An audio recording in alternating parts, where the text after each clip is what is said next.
कहानी का नाम जादुई दरिया। एक घर में कविता अपने नातियों के साथ रहा करती थी। एक रात कविता बच्चों को सुलाने ले जाती है। तब बच्चों, अब सो जाओ ना, बहुत रात हो चुकी है। नानी माँ, मेरे दोस्त पीयूष के पास जैसे खिलौने हैं वैसे मुझे भी चाहिए। जब तक मुझे खिलौने नहीं मिलेंगे मैं नहीं सोने वाला। हाँ नानी माँ, मुझे भी चाहिए वो खिलौने। बच्चों, कभी किसी चीज के लिए जिद नहीं करनी चाहिए। हमारे पास जितना है हमें उतने में ही खुश रहना चाहिए। आज मैं आपको एक कहानी सुनाती हूँ, एक जादुई दरिया की कहानी। एक गांव में एक बहुत ही गरीब मछुआरा था। वो रोज अपने गांव के दरिया के पास जाता था और वहां से मछलियां पकड़कर लाता था और उसे गांव में बेचकर अपना और अपनी पत्नी का गुजारा करता था। एक दिन रात के समय वो मछुआरा अपने घर में अपनी पत्नी से बात कर रहा था। जी सुनिए, हमारे पड़ोस वाले जो है, कल उन्होंने 500 रुपए की मछली का ऑर्डर दिया है। क्या? 500 रुपए का? अरे नीलम, इतना बड़ा ऑर्डर तो हमें जीवन में कभी नहीं मिला। जी सही कहा आपने। बस कल आप ज्यादा मछली लाने की कोशिश करना। 500 रुपए में हम पूरे हफ्ता भर राशन की व्यवस्था कर पाएंगे। हाँ हाँ नीलम, कल से मैं ज्यादा मछली पकड़ने की कोशिश करूंगा। अरे इतना सुनहरा मौका अपने हाथ आया है, इसे ऐसे ही कैसे जाने दे सकते हैं हम। बच्चों, वो मछुआरा ये बात सुनकर बहुत खुश होने लगा। देखते ही देखते सवेरा हो जाता है।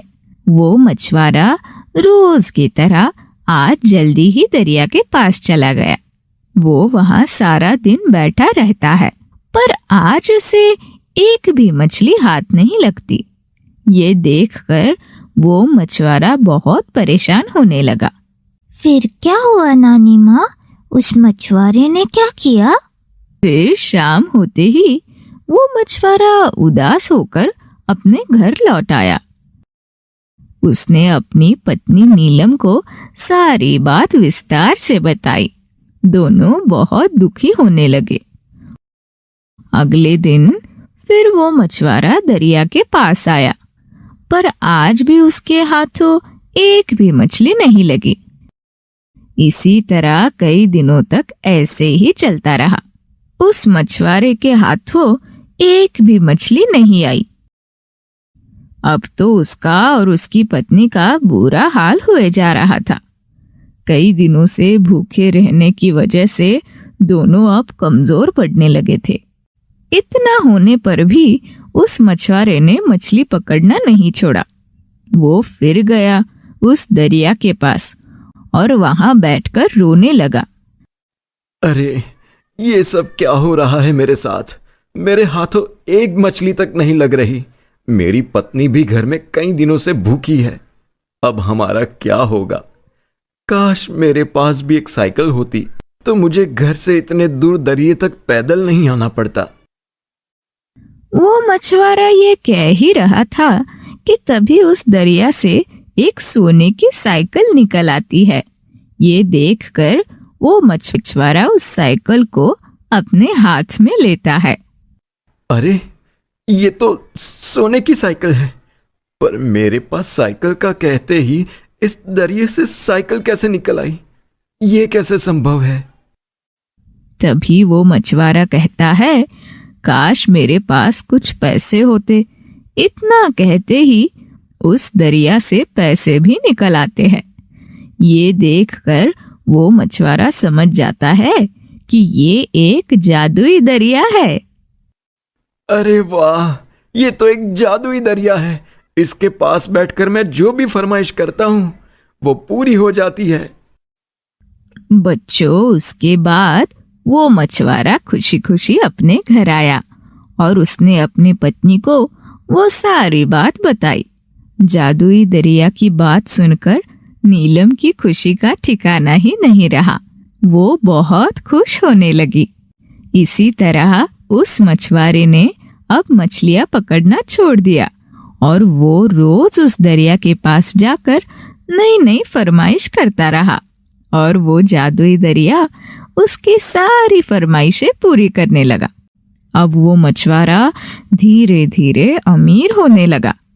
उसकी सारी समस्या अब धीरे धीरे दूर होने लगी। एक दिन रात के समय वो मछुआरा अपने घर में बैठा हुआ था। मैं कितना भाग्यशाली हूं ना कि मुझे इस जादुई दरिया के बारे में पता चल गया, जहां से मैं दुनिया की हर चीज प्राप्त कर सकता हूं।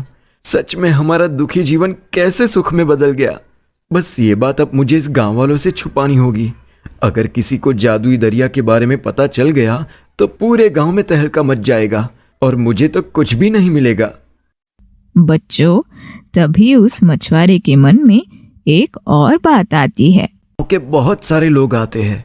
अगर मेरी तरह किसी को उस दरिया के जादू के बारे में पता चल गया तो नहीं नहीं, ऐसा हो इससे पहले ही मुझे उस दरिया से इतना खजाना निकालना होगा कि मेरी 7 पुश्तें आराम से बैठकर खा सके, फिर भी वो खजाना कम ना हो सके। हाँ, मैं कल सवेरे ही जाकर उस दरिया से ढेर सारा खजाना निकाल लेता हूँ। ये रोज रोज थोड़ा थोड़ा पैसा लेने से अच्छा है कि एक ही बार में करोड़पति बन जाऊं।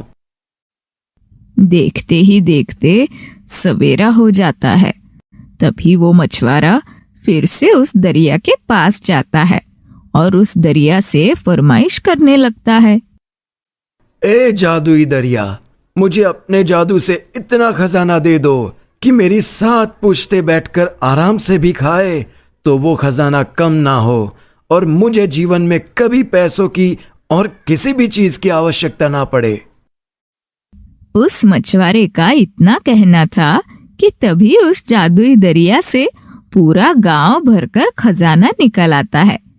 गांव वाले जब ये चमत्कार देखते हैं तो सब उस खजाने को लूटने में लग जाते हैं। ये देखकर वो मछुआरा भी परेशान हो जाता है। अरे बाप रे, ये तो पूरा गांव भरकर खजाना आ गया। ये मुझसे क्या हो गया? अब तो पूरे गांव को इस जादुई दरिया के बारे में पता चल जाएगा। ए जादुई दरिया, ये सारा खजाना फिर से अपने अंदर ले ले। एक बार मैं जो चीज अपने अंदर से निकालती हूँ वो दोबारा अपने अंदर नहीं लेती। तुम्हें अपनी फरमाइश बताने से पहले सोचना चाहिए था कि तुम क्या फरमाइश कर रहे हो। जिसके बाद कानून उस जादुई दरिया को अपने कब्जे में ले लेते हैं। अब उस जादुई दरिया के पास जाने की किसी को अनुमति नहीं थी। यहाँ तक कि अब वो मछुआरा भी उस जादुई दरिया के पास नहीं जा सकता था। अब उस मछुआरे का दाना पानी उस जादुई दरिया से बंद हो गया था और धीरे धीरे उसकी हालत फिर से पहले की तरह होने लगी। जो देखा आपने, अगर वो मछुआरा रोज थोड़ा थोड़ा सामान उस जादुई दरिया से लाता रहता तो आज किसी को उस जादुई दरिया के बारे में पता ही नहीं चलता। इसीलिए कहते हैं बच्चों कि जितना हमारे पास हो, जितना हमें मिले, हमेशा हमें उतने में ही खुश रहना चाहिए। ज्यादा लालच करना इंसान को बर्बादी के रास्ते पर ले जाता है। तो आज हमने एक और नई सीख हासिल की। उम्मीद करते हैं बच्चों कि आपको ये कहानी पसंद आई होगी।